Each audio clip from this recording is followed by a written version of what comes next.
Hello everyone, myself Professor Nayana Sneh, Department of Information Technology, Bharatbhai Genbamose College of Engineering, Wagholi, Pune. So in this session, we'll start with the new topic, that is project effort estimation and scheduling of your Unit 3. In this session, we'll just only talk about the project effort estimation, how to estimate the project, okay, or how to estimate the effort of the project. So the software cost estimation and the effort estimation can never be the exact, because there are various factors which are affecting the estimation. That can be a manpower which is working under the development project, then your development environment, then your political environment, and etc. So this factor will affect the overall cost of the project and efforts taken by the development team. So the following are some options available for achieving the software project estimation. So the first is to try the delay the estimation until the late in the project. So you have to delay the estimation a little bit late. Why? Because number of factors are changing during the project development cycle. So you have to just late the estimation.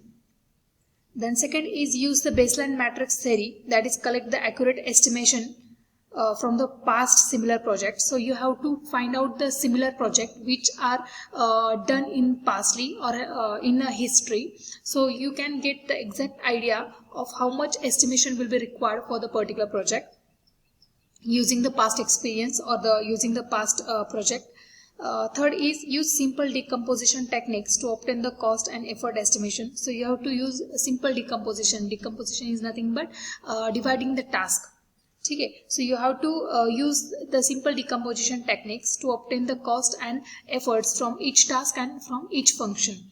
And the last one is use more than one estimation model. So you have to not belong or believe on only single estimation model. You have to try 3 to 4 models. Why? Because continuously the requirement is changing continuously. If the environment is changing, affecting factors are changing, so the project cost and efforts changes. So you need to verify from 1 or 2 different model of the estimation for the project. So there are different problems which are divided into number of sub-function, or we can say the number of small problems. We have decomposed a large problem into smaller ones, and that we'll see one by one.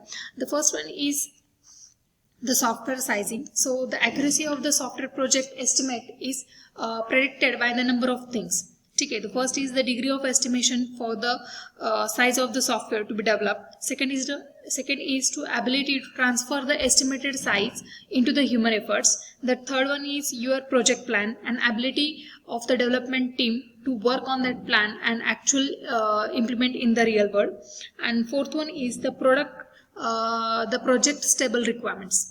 Okay, so how the project is having how much stable requirements. If the requirement are fluctuating, then you cannot just schedule or you cannot estimate the project cost. So depending on the stable requirement, we can go with the factors, different factors, by using the ability of your project plan and ability of your development team, how they are achieving the plan into the real world, into the real development. That is also one factor.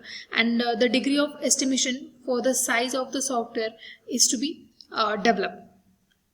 Okay, so these factors are to be necessary considering while you are considering the software size. There are different approaches to deal with this factor. The first one is the fuzzy logic. That is nothing but in this approach, the project planner identifies the type and magnitude quantity level of the project and compare in the original one. Means the one quantifying factor is to be calculated or assumed, and these factors should be compared with the actual original levels of your project. The second is the function point sizing. That is nothing but the planner establish the estimate of the information domain characteristics. That means the function points needs to be calculated. And the third one is standard component sizing. That is nothing but your different component that occur into the project is calculated, such as the factors like or the components like your subsystems, your modules, your screens, your reports, your interactive programs, your batch file, your object level instructions. That the occurrences of these components needs to be finalized and list so that we can get the accurate component size for the particular project. Then the second one is the problem based estimation. These are the problem domain which is divided into the number of subdomain. The first one is the software size, the second one is the problem based estimation. Now in the problem based estimation, two different factors are used. First is the LOC, that is a line of code, and second is the FP, that is a function point. This data is used during the software project estimation. There are two different ways to use the LOC and the FP. The first one is using the estimated variable, that is nothing but that enables the sizing of each element of the software, and second is the baseline matrix that is prepared for the cost and effort estimation. So using the estimation variable and using the baseline matrix, you can use the LOC and FP in the problem domain. Okay, so the planner must start with the project scope, determine the overall project scope, decompose the software into the problem functions. So you have to decompose the whole software into the small problem functions. Each function is estimated individually, and then the LOC and FE is estimated for each function. Okay, so the overall project scope need to be understood by the planner.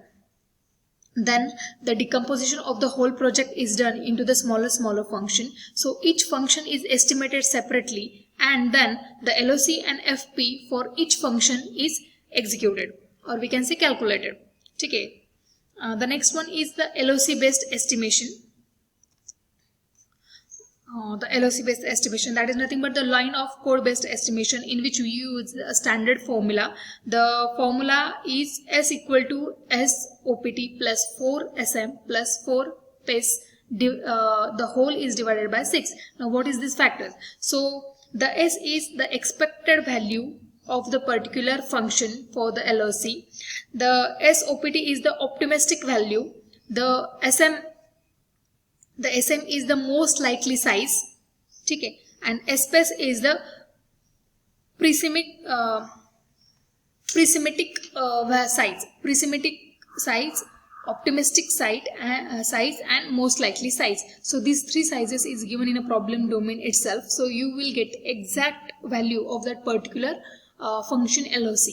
So this is the LOC based estimation in which SOPT is nothing but the optimistic size, SM is nothing but your most likely size, and SPES is equal to the pessimistic size, and S is the optimistic value calculated by this formula.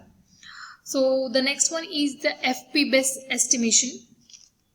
In FP based estimation, the project planner estimate the external inputs, then your external outputs, external inquiries, external logic file, external interfaces file. So in FP, we doesn't focus on the functions, we focus on the information domain.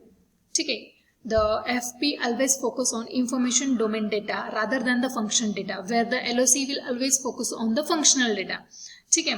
So in FP, we are focusing on the internal and external inquiries, then internal and external input outputs, the logic files, the external interfaces, you can say the batch files and all. So that is always considered under the FP based estimation. The next one is the process based estimation. In the process based estimation, the whole process is decomposed into small relative tasks, and that task and the efforts required to complete that task is calculated. Okay, so separate tables and matrix will be calculated for the number of functions and number of tasks. Okay. Now if you consider the generic process activity like communication planning, your modeling, development, testing, so these are tasks, and the whole process is divided into the number of tasks. Each task will be calculated and the efforts required for that particular task will be also calculated. The matrix will be formed, so it will give us the process based estimation using the process, decomposition of the process into the smaller task and the efforts which are required to complete that particular task. Okay. So the next one is the use case estimation, in which the different use cases are prepared. Now the main problem of the use use case based estimation is whenever the different peoples prepare the different use cases, so you cannot get the similar factors or similar value by using the use case based estimation, because each individual thinks differently, each individual estimate differently using the use case. So in industry, this use case based estimation is not actually used so accurately, because it affects the different values. It affects the original values, because different individual have the different idea to develop a different use cases. But the use case based estimation will always have on number of use cases they prepare for the project, then the scenario, number of scenarios for the project, the scripts which are prepared for that project, and the number of pages that have been used by the project. So the estimation is done on these factors. And the last one is the empirical estimation model. So it uses just a standard formula in order to predict the efforts of the function by using the LOC and FP. So the empirical data is always supported in most of the estimation model. It is nothing but empirical data means the data which is taken or driven from some sample projects. Sample in sense the projects which are having some similar functionality or some similar FPs, function points. So that data is driven for the ongoing development project, and we use standard formulas for just estimating the effort which are required by this project and from the sample project. So we can just compare and we can estimate the efforts required for that particular project. So we have in this session we have seen the estimation, project estimation. We have different factors, different problem domains for project estimation. We have used different method for the project estimation. Now the project estimation whole domain is divided into the number of subdomains, or we can say some problems. First we have seen the software sizing, the first problem. The second is the problem based estimation. You can either say it problem or either say it method. The both is applicable for the same, but this all is under the project effort estimation. In scheduling we'll say afterwards. In this session we have just seen the estimation. So the project effort estimation is divided into the number of methods or the number of sub-problems. The first one is the software sizing. The second is the problem based estimation. Third is the LOC based estimation. Fourth is the FP based estimation. Fifth is the process based estimation. Sixth is the use case based estimation. Seventh is the empirical estimation model. So I hope this session is understandable by all of you. If you have any query, you can just comment on comment section, or you can just discuss with the Zoom session whenever we will conduct after completing this particular unit. Thank you.